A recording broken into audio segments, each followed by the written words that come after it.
Welcome, team. I'm very excited today to have Liv Higgins. I tell you why, Liv. I'll introduce you a little bit more, but you are just a winner from what I know about you, and we've spoken a bit to the people that are just tuning in to listen to Liv Higgins. Liv, you've played in 3 NRLW grand finals and won all 3. Yes. Before that, you played in a couple of grand finals before in the next tier down. Yeah. And you won them. All you've ever done is win. So I dare say there's lessons that you could share, but also I'm really interested to hear the lessons you could share on the journey, because what's so interesting to me, and I'm sure people now listening, you only started this career in rugby league at 27 years old. That's crazy. And there's young girls now looking up to you, like there's young girls idolising you. So there's lessons I'm sure you're going to share that will make an impact on people listening, the type of listeners, just so you know. Mm-hmm. And you're a teacher yourself. There are a lot of teachers that listen, a lot of coaches that listen, a lot of athletes, and a lot of leaders. So I won't script anything. We'll just talk and just share your journey. And I'm sure there's some little nuggets of gold that come out. So thank you. Thank you. No worries. Happy to be here. Let's talk about the journey then.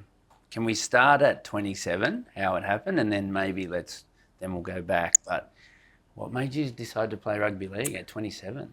I had played a few league tag games with South Newcastle just up the road, and it was pretty basic. Like, I hadn't really played anything prior to that. I did a little bit of touch footy at school, but played a bit of league tag, and then got asked to play for a bit of fun in a nines competition, and that was, I really enjoyed it, but I didn't think anything of it. You know, it was just a bit of fun with some friends. And then from there, I got asked to do a pre-season. It was called CRL Newcastle, which is the equivalent of the Knights team now in the Harvey Norman competition. Yeah. So I went and did a pre-season, and I'd never been, for me, felt really professional, but looking now, having what I've done, it wasn't really at all. But I got to do the pre-season, and I got to play alongside Holly Wheeler and Hannah Southwell and Isabel Kelly and all these girls. And when I actually looked them up, I was like, oh, they're actually kind of a big deal. It was really just bizarre to be there. I started playing, and I got picked to play, and I was, just loved it. And that was 27, and I kind of just, started the journey from there. But it's been a whirlwind, to be honest. I feel like a lot has happened since that year. Wow. Well done, because I've read recently you signed a longer term contract. You're in your hometown of the Newcastle Knights. You did play in Sydney as well. You played at the Sydney Roosters. What, were you travelling all the way down there and coming home, or you lived in Sydney? No, so after the season with CRL Newcastle, that club actually folded. So we had no really other option but to all travel, and they started the Central Coast Roosters for the girls. Okay. So we started there, and then from there played a year, and then there was COVID, and then we got selected. Well, I got selected to play for the Sydney Roosters, but we would actually carpool down there. So I think it was 3 or 4 times a week because we had to still work our day job. How were the carpools? Who's in the car? Talk me through this. It was Yasmin, Hannah, Taylor Predeborn, myself, and Simone Capani. What a crew. It was a good crew. And that's the thing, when we actually, a few of the girls started to sign for the Knights, that was a big thing for us because the carpool got smaller. So it was I didn't want to, drive 3 or 4 times myself. And I knew that, obviously coming back to Newcastle would make life a lot easier. You must have a crazy ability to learn, to learn a new sport and learn, the best players are students of the game for sure. You must be. Are you? I do. Yeah, I think I always want to learn more.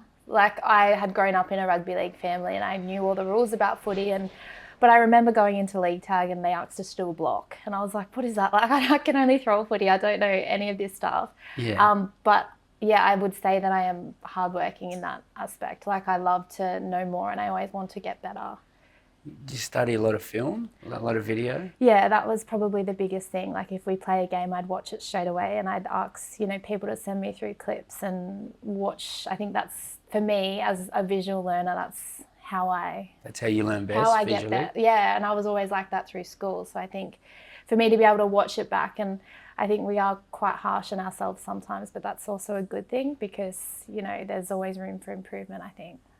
So when you study film, who would you? I mean, because for the listeners that don't know you, you play in a key position. Like you are very responsible of how your team plays. Yep. I know you said you started playing in the halves one year, but now you're a hooker. Like you're an elite level hooker that controls where your team goes. Yep. Who did you study? Who did you look up to? Where did you learn this? Not anyone in like the NRL, but it was my brother actually was a dummy half. Oh, there you and go. I used to, from a young age, go and watch him play. Yep. And I loved watching him play. And he was in the system for a little bit at down in Manly, and then with the Knights as well. But I just loved watching him because he wasn't the most like naturally gifted player, but he was very hardworking, and he trained really hard, and he was unlucky not to make it. But I loved watching him play. But growing up, I did really, really love watching Danny Badiris. Okay. And even having him at some of our sessions at the Knights, like for me, that's just so cool because I grew up in that. Like I went to the 2001 grand final watching the Knights boys win, and you've just given me a flashback of a nightmare of mine. I worked with the Eels back then. But yeah. Anyway, the Knights, Danny Badiris, what a great man, and no one better to study. Yeah. Like he was him. Yeah. He was the man. Yeah. You know. I loved watching. And I mean, the next crop grew up studying him, and then it became Cam Smith and whatever. But Danny Badiris he was him, and he still is. Like his little intricacies that he could teach people in that position is world class. So you're very lucky. Yeah, he's just a smart footballer too. Does he know how much you used to idolise him? I don't know actually, but I think I may have. He's a listener. We did an episode with him once. He's a listener. I probably mentioned it once or twice at training, but that's who I grew up watching. Like, but it wasn't. I didn't, know that I'd play footy and be playing dummy half or anything. I just actually really liked him as a player, and I think what he did off the field too was really. He just seemed very down to earth. So but probably more recently, like I love watching Harry Grant. Like I like him as a player, and Reece Robson. Okay. So, a bit different, but awesome. Yeah. So you've mentioned your brother and a work ethic. And obviously you have a work ethic. Where did that come from? Just probably my dad. Yeah. He's very hardworking. He didn't have a lot growing up, and then he's done very well for himself. And he's just always had that mentality that we need to go out and get our own jobs, do everything, ourselves. And he's obviously always been there for us. But he's just very good in that way. Like he always wants us to try our best, and awesome. He's also very competitive. Like I think him being so competitive, and even like growing up, like we'd have cricket games and stuff, and he'd bowl us out. I was probably 8 years old. Yeah. Like he's put that I guess he's got that attitude where he loves to win as well, but being humble as well. So. Well, no, I mean it comes out in you now. Like that's how you now compete. So it's obviously been a very good influence. What about any other lessons or people? Was there people that, away from rugby league, that you may have followed or inspired you in your life that you could share with us that come to mind? Away from rugby league, my pop, definitely. Yeah. He was very similar, but he was just a very kind person, very patient person, and what was the best advice he ever gave you? I can't actually think of anything. I feel like every conversation you just have with him, he was just so real, like very honest. But he passed away, just before actually I started. I think I was playing in 2019, so the year that I started. But he was just always wanted us to try our best. Like he didn't really care about any result or anything. It was just always to do our best. But I think for him, he was more so focused on just being a good person. Outside of every successful thing that we did, make sure you're a good person. I don't even know how to get to the next question because like just that alone, you know, like I can see that in you too. You've had really good influences. So why don't we even go way back now about any other sports? Yeah, I actually grew up playing tennis. So that was my sport. Very good background. As a young kid. gave netball a crack, but I wasn't very good at it. That was probably my sister's sport, Yasmin's sport. Right. But yeah, so I played tennis, but I think playing tennis, what it did for me was made me do things on my own. Like, you don't have anybody that you can really lean on. You're on the court on your own, and you have to kind of, if you're not playing well, you have to bring yourself out of that. Yeah, and you have to, it's kind of one of those sports where there's no time, or there's no, the game, you could be winning comfortably and then it can change straight away and you're losing. Like, there's no, the clock that you're versing. So a real mental game? Yeah, and I think that's something I probably struggled with a little bit growing up. Like, my mum and dad used to say it all the time, you need to be like mentally tougher, you need to be able to come back from things like that. Like, you lose yourself a little bit. Yeah. So that was really good for me playing that. I think I played from like 9 till I was 16. Good lessons. Good lessons, yeah. And then, so you mentioned you like the individual bit, but what do you love now about team sport? What do you love about it? I just love being around people. Like, I love going to training and being around my friends. And like I say it with Yasmin as well, these friends for me started just as footy friends, and now I've got connections well beyond that. Yeah. They're, some of my best friends that I enjoy spending time with outside of footy. But I just love that you can go and share that success with people. Well, do you know what?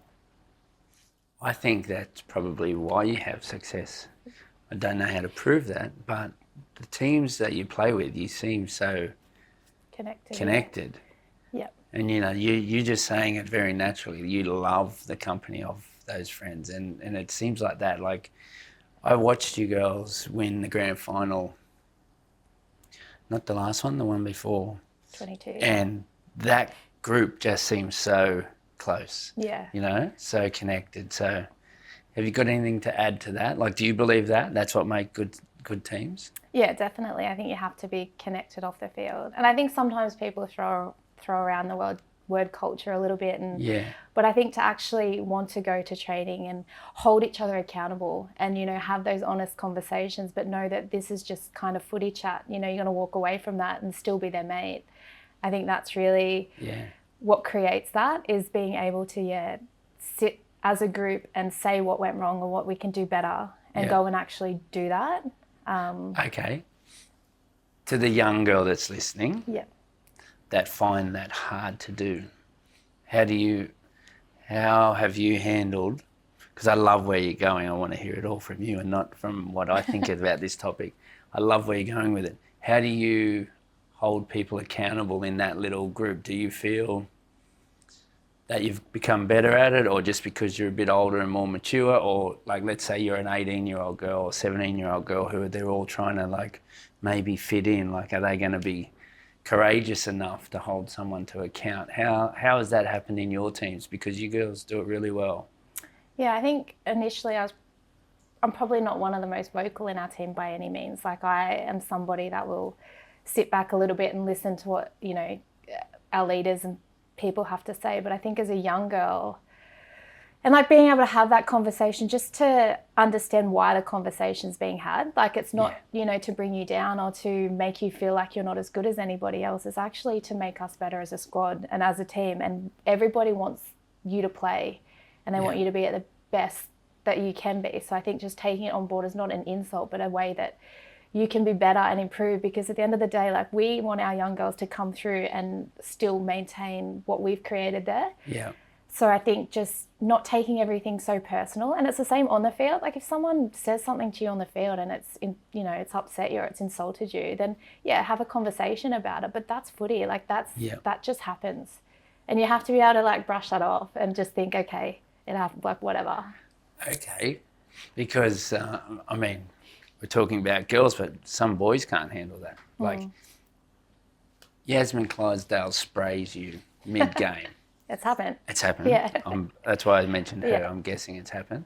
Or at training, has it ever upset you that you go home and you're still upset about it? Or are you really capable of saying, that's just footy, we're best friends now? Yeah, I definitely would not go off and have, to be honest, like she's saying that because she cares about me as a player. That's the bit. She's only saying that in the heat of the she moment. wants to make you better. She wants me to be better. She wants me to get picked in all these teams. Yeah. She wants me to be the best teammate that I possibly can be. So if she has to spray me, so be it. I probably need it. I'm tired. Like, that's fine. I'm not going to walk away and be upset that she did that. Did you ever listen? I did an episode with Hannah Southwell. Oh, yeah.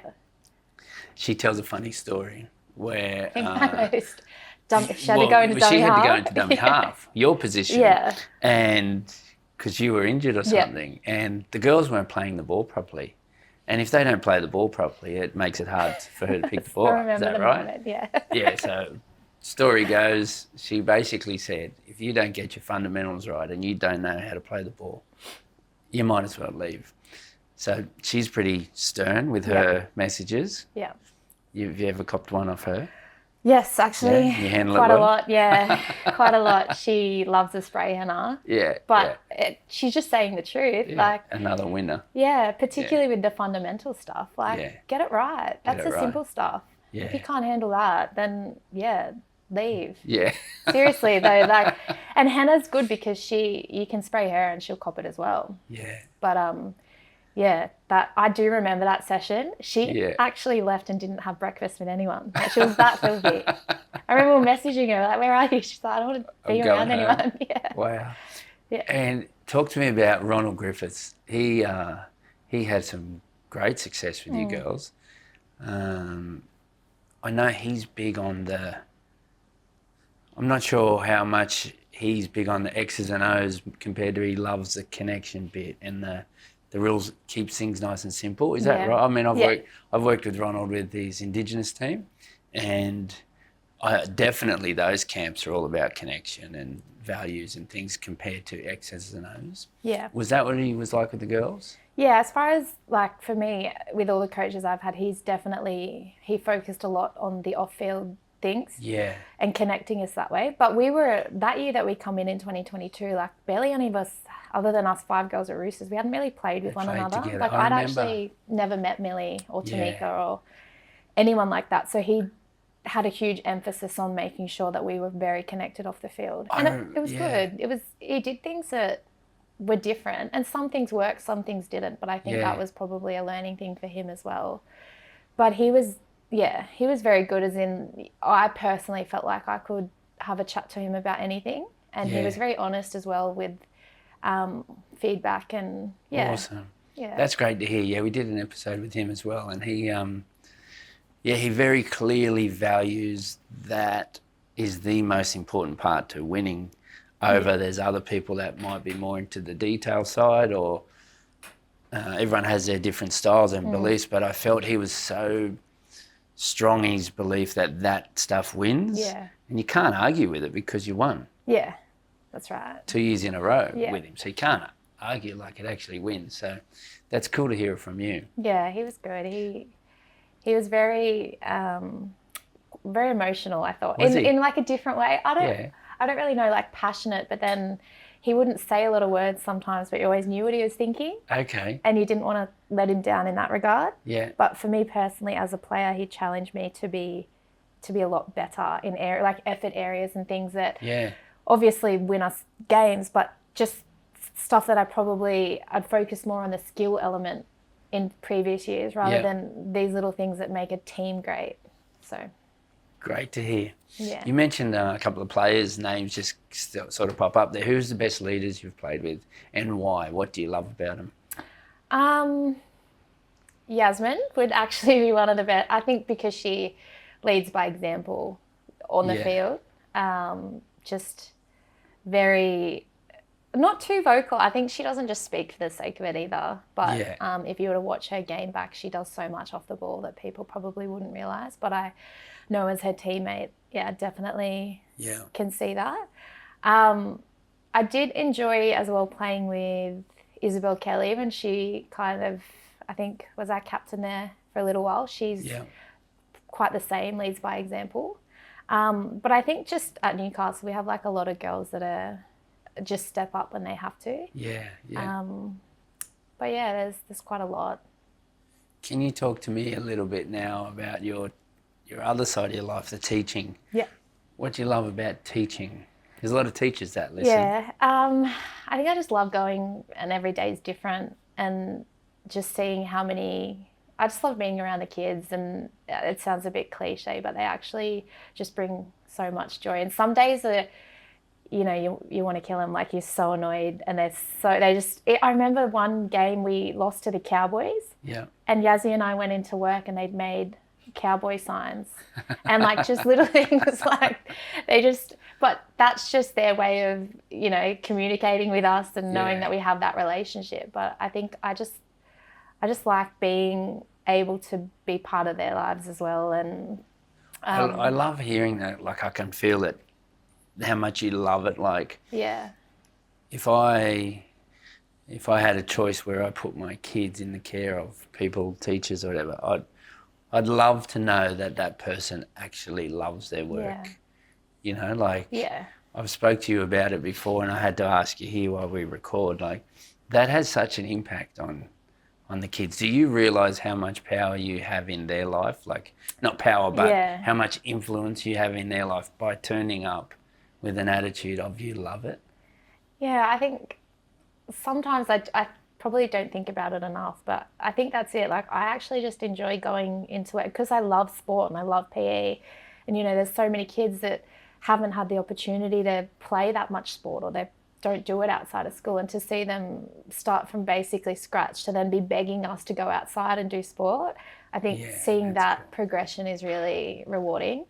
So for me, I don't really think about it too much because I think I enjoy it a lot, but and the kids don't always say, what they're thinking or feeling in regards to us either. Like it's pretty cool though to go to games and you see your students there and they're all watching and then they come in and talk about it, and then I really like that. But I think I don't really think about it too much. I just love teaching. Yeah, okay. Well, I think one day you'll be coaching. Yeah, hopefully. I actually you already mentor kids, you're already a PE teacher, you're already a 3-time premiership player, and there's more to come. So for me, I think it's like in you, like if I could put someone in your care for you to coach them, plus you're such a student of the game, we've already worked that out. Can I be your manager and we get you a head coach job? Because I think you will be a coach one day. Yeah. Just from this little chat. And there's a lot of coaches listening that will be learning little bits of advice there that's just come out very naturally. But if I had to ask you to give a junior coach some advice who's coaching kids right now, and even give a junior player, let's say a young girl who's trying to follow in your footsteps, and actually give the parent some advice too, because there's another episode there about parents. Ooh, okay. So we're going to go give a coach some advice, give the athlete some advice, and give a parent some advice. Let's go. Okay, so junior coach, just learn your players. Like some people respond better to criticism. Well, not criticism, but some people can handle that. Yeah. But then know when to build your players up. Like give them some sort of positive reinforcement after potentially that you've said something negative. I know for Ronnie, he actually asked us all how we like to have our feedback, like whether we prefer it to be, quite straight to the point, or if we, little things like that. But I think because I haven't done a lot of coaching myself, that's a bit of a tough one. But just, learning your players and giving them the opportunity to play a lot of different positions, like we spoke about before, just so that they can get into other environments and rep teams and things and know what they're doing and just be adaptable. I think for junior girls coming through, just to be patient, like trust the process. Like I was 27 and I didn't think, that this would ever happen. But I didn't get into the NRLW straight away either. I had to play 2 years, which looking back, such a small amount of time. So just be patient. You're not going to necessarily turn 18, 19 and get the contract that you expect or that you want. I think that's really important because your opportunity will come if you work hard. And for parents, just to let the kids play, like just jump into every position and enjoy it. And I think for us, we've been so successful because we love playing it. Yeah, there's pressure, and pressure can be a privilege, or is a privilege, but there's also, you know, you've got to have the element when you're coming through and young to be able to enjoy it, to go to training and love being with your friends. And if you lose, so be it. But what did you learn from the game? Yes. Can you come on this show regularly? Can you start your own podcast? That's what I think you should. I think you should, because even when you just even went into, well, I haven't really coached, I don't really have, but you did, like you had advice you thought about one of the best pieces of advice a coach gave you. Yeah. He worked out how you needed it, and you just gave us that answer. You're a freak at this. You should do something in media too. Okay, we're going to finish with a supporter of the show, brand called Athlete, want to give $3,000 worth of product to a local club and 500 in cash. You have to choose. So Athlete is like recovery style products, massage guns, creams, all that, recovery bath salts, all the recovery necessities, which you'll be delivered a nice little package. But $3,000 to a club and 500 cash. They can spend it however they want, equipment, whatever. Where are we going? Raymond Terrace Roosters. Raymond Terrace Roosters. Yeah, they've got such a haven there for young kids coming through, and they're really passionate about their girls program too. And there's a lot of girls coming through that play in the Tasha Gale and the Lisa Fiola. So I think they'd use it very, very wisely. And they're, a great little community. Awesome. Raymond Terrace Roosters will be in touch. Yeah. Well, thanks so much. No, thank you. It's awesome. been good. Thank you. Thank you.